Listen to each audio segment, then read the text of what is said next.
বঙ্গভবনের রাজকীয় আলোকসজ্জা, লাল গালিচা, গার্ড অফ অনার আর ভিআইপি প্রোটোকল। এক পলকে মনে হতে পারে এটাই ক্ষমতার সর্বোচ্চ। কিন্তু সংসদীয় গণতন্ত্রের রাজনীতির ময়দানে এই দৃশ্যমান জৌলসের পেছনের বাস্তবতা ঠিক কতটা ভিন্ন? সম্প্রতি এলডিপি সভাপতি ও রাষ্ট্রপতি পদপ্রার্থী অলি আহমেদ এক বিস্ফোরক বক্তব্যে রাষ্ট্রপতি পদের রূপক বিশ্লেষণ করেছেন। তিনি বলেছেন, বঙ্গভবনে মাজার ও মসজিদ রয়েছে। মাজার জিয়ারত করা আর নামাজ পড়া ছাড়া রাষ্ট্রপতির নিজের মতো করে বড় কিছু করার স্বাধীন ক্ষমতা অত্যন্ত সীমিত।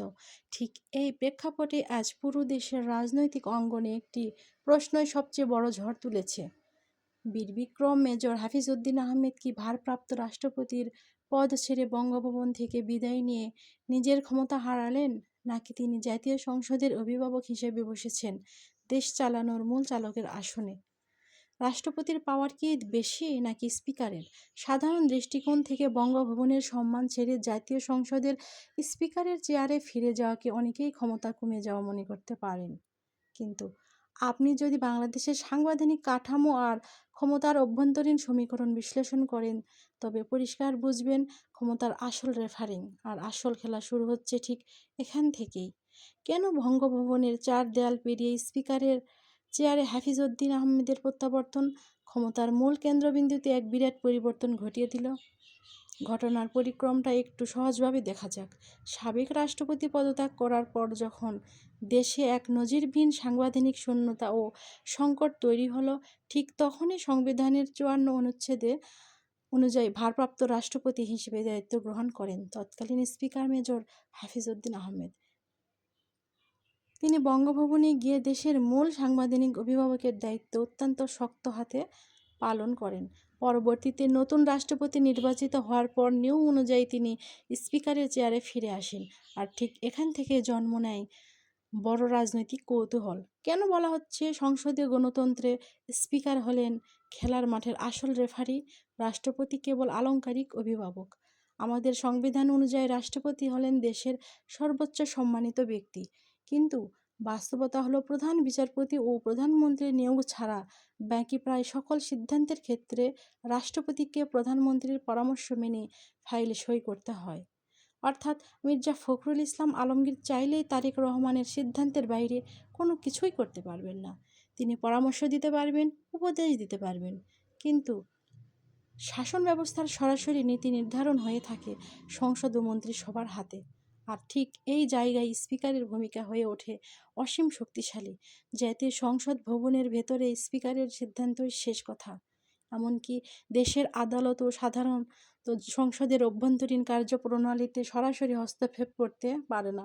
সংসদে কার মাইক চালু থাকবে, এমনকি প্রধানমন্ত্রী নিজে কথা বলতে পারবেন কিনা, কাকে কতক্ষণ কথা বলতে দেওয়া হবে, কিংবা কার অসংসদীয় বক্তব্য কার্যপ্রণালী থেকে বাদ যাবে, এই সব কিছু চলে স্পিকারের দায়িত্বে। আইনসভার আইন প্রণেতাদের নিয়ন্ত্রক এই স্পিকার। মেজর হাফিজউদ্দিন আহমেদ কোনো সাধারণ রাজনৈতিক ব্যক্তিত্ব নন। উনি ১৯৭১ সালের মুক্তিযুদ্ধে বীরত্বের সঙ্গে যুদ্ধ করা এই বীর বিক্রম রণাঙ্গন থেকে শুরু করে মন্ত্রী হিসেবে প্রশাসন চালানোর দীর্ঘ অভিজ্ঞতায় সমৃদ্ধ। রাজনীতিতে আসার আগে ১৯৬০-এর দশকে তিনি মোহামেডান স্পোর্টিং ক্লাবের অধিনায়ক ও পাকিস্তানের জাতীয় ফুটবল দলের স্ট্রাইকার হিসেবে সুনাম অর্জন করেন। এছাড়া ফিফার অর্ডার অফ মেরিট সম্মাননা পান ২০০৫ সালে। ১৯৮৬ সালে ভোলা ৩ আসন থেকে প্রথম সংসদ সদস্য নির্বাচিত হন এবং পরবর্তীতে টানা ৭ বার সংসদ সদস্য হন। তিনি বিএনপির স্থায়ী কমিটির সদস্য ছিলেন এবং বিভিন্ন সময়ে পানি সম্পদ, বাণিজ্য ও মুক্তিযুদ্ধ বিষয়ক মন্ত্রণালয়ের দায়িত্ব পালন করেন। রাজনীতির মাঠে জোর গুঞ্জন রয়েছে, মির্জা হাফিজউদ্দিন আহমেদকে বারবার সাধলেও তিনি রাষ্ট্রপতির চেয়ারে বসে নিজেকে সীমাবদ্ধ করতে চাননি। সরকার যদি একতরফা কোনো আইন আনতে চায় কিংবা বিরোধী দল যদি ক্ষুব্ধ হয়ে সংসদ বর্জনের ডাক দেয়, তখন সংসদ অচল হবে নাকি সচল থাকবে তা নির্ভর করে স্পিকার হাফিজউদ্দিন আহমেদ ও বিচক্ষণ নিরপেক্ষতা ভূমিকার উপর। ইতিহাস বলে অতীতে অনেক স্পিকারই দলীয় আনুগত্যের ঊর্ধ্বে উঠতে পারেনি, কিন্তু মেজর হাফিজের মতো শক্ত ব্যক্তিত্ব যখন স্পিকারের আসনে বসেন, তখন সংসদের নিয়মের একটি সুদৃঢ় সামান্য ভারসাম্য তৈরি হয়। তিনি এখন বঙ্গভবনের প্রোটোকলে আটকে থাকা রাষ্ট্রপতি নন। প্রতিটি সংসদ অধিবেশনই পরিচালনা করতে বিদ্যুতের খরচ থেকে শুরু করে আমলা ও সার্বিক ব্যবস্থাপনার প্রতি মিনিটে প্রায় 2.5 লক্ষ টাকা খরচ হয়। সংসদে যদি কেবলই হইচই আর কাদা ছোড়াছুড়ি হয়, সেই টাকা জলে যায়। কিন্তু একজন দক্ষ নিরপেক্ষ স্পিকার সময় নষ্ট না করে জনগুরুত্বপূর্ণ আইন পাশের পরিবেশ তৈরি করতে পারেন, যা কেবল মেজর হাফিজউদ্দিন আহমেদের পক্ষে সঙ্গত। আন্তর্জাতিক বিনিয়োগকারীরাও দেশের রাজনৈতিক স্থিতিশীলতার উপর আস্থা পাবেন। দিন শেষে হিসাবটা অত্যন্ত পরিষ্কার। বঙ্গভবনের রাজকীয় দরজা পেরিয়ে মেজর হাফিজউদ্দিন আহমেদ হয়তো বিদায় নিয়েছেন, কিন্তু তিনি প্রবেশ করেছেন শাসন ব্যবস্থার আসল পাওয়ার হাউজে।